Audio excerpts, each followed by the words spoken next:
Hey YouTube, Dawson Rider here with my review of Uchu Sentai Kyuranger episode 28. This was honestly, I thought, a pretty good episode, or a really good episode. Just overall good. I thought it was a good stepping stone, essentially, in the Naga saga. Nailed it. No, but I liked it for multiple reasons, because it set up things and it also subverted my expectations a little bit. I mean, you could say that like some of the stuff they did, like the cliffhanger, wasn't necessarily, you know, revolutionary or anything like that, in terms of things that people have done before, but it was still pretty good in terms of making me want to see the next episode. But the primary focus of this episode was on the present day crew and their efforts to save Naga. And they battled him a bit, and it kind of focused on the relationship with Balance and Naga, and we got a little flashback about how Balance was initially stealing something from Naga's planet, and he like basically lied to him, said, oh, I can help you figure out how to use emotions if you come with me, and that we kind of learned that relationship, how that relationship started, and learned a bit more about that. And it focused on those two, and I can't remember the name of the monster general lady that is manipulating Naga, but she said, oh, the only way to get him back is through pain, and they believed her for some reason. Like, that did bother me a little bit that they believed her about it, but also at the same time, it would make sense as a villain motivation to make the only way to turn your friend back to good is to hurt them. So a little bit of logic there, but basically they fell for it, and Naga like held, or sorry, I keep mixing them up when I'm talking about him, but Balance held Naga down when they fired at him, so they'd both have to feel the pain, and they thought that would bring him back somehow. So that was a little muddled and stupid in a way, but was also a good moment for Balance that he was willing to be hit at the same time as Naga, so that he wouldn't have to go through pain alone, if that, excuse me, if that was indeed the cure. That was kind of a nice moment, and it was a nice moment in the relationship, and Naga didn't really seem to budge very much. He still seems very much kind of crazy, like almost high on emotions, and sort of feeling like everybody that's trying to get him back, like, doesn't want him to have his emotions, and when it's more just the case of, I mean, they do want him back and is the guy they like, you know, and the personality they know, but they also don't want him to just be feeling these negative emotions, essentially.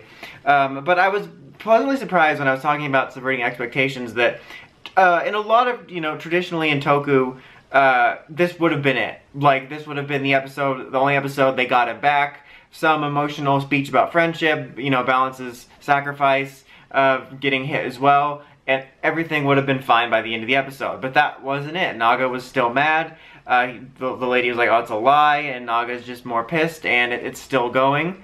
So I was just surprised, because like I mentioned, I didn't expect it to go on this long, or I didn't, because they've been introducing certain things, and not even just in this show, but where I think it's going to go on longer, and it's a story that could, and it hasn't been. So I appreciate the fact that, well, I thought it was going to be cliche and this would be it, and it wouldn't have been the worst story, but it still would have been cliche, but that it's still going and that this wasn't the end. So I appreciated that.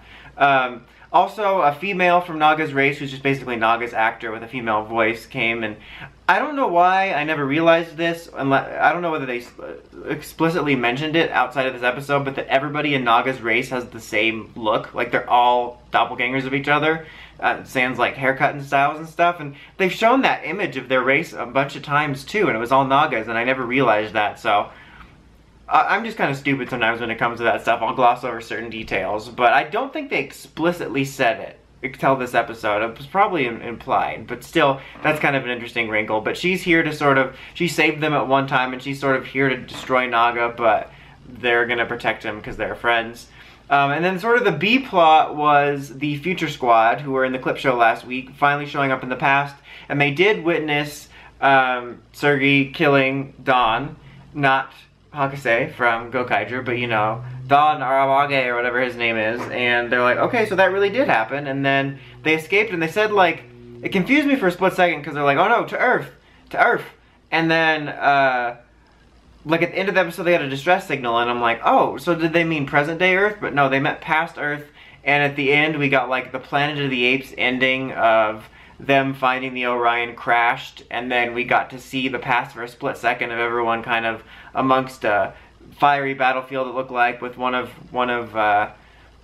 Sergei's friends from the past. And I don't remember how much he was mentioned before. I felt like it was made to look like he did it, but I don't think he did. I think he's just there. I'm not sure. I got a smidge confused again, smallish brain. But that was a really neat ending. Again, a bit cliche, like Planet of the Apes ending, but still, I didn't necessarily expect that.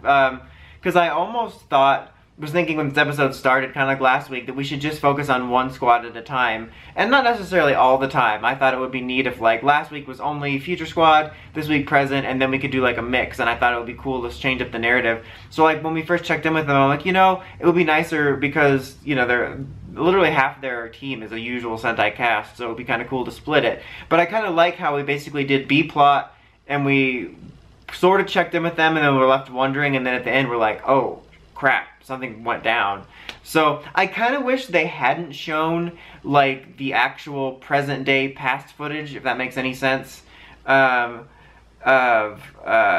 like them in the fiery battlefield. I think it would have been more intriguing if like Lucky and them had just found the destroyed ship and that was the only context we got, and then obviously you would show hints of that in the preview, but still, I still thought it was effective. But yeah, this was overall, I thought, a really good episode. It furthered the Naga plot, but didn't end it like I thought it would, and it got us a really intriguing cliffhanger to next week. So overall, I give this episode an 8.5. But anyway, that's about it. Until next time, don't forget to like, comment, subscribe. It's Dawson Ryder, signing out.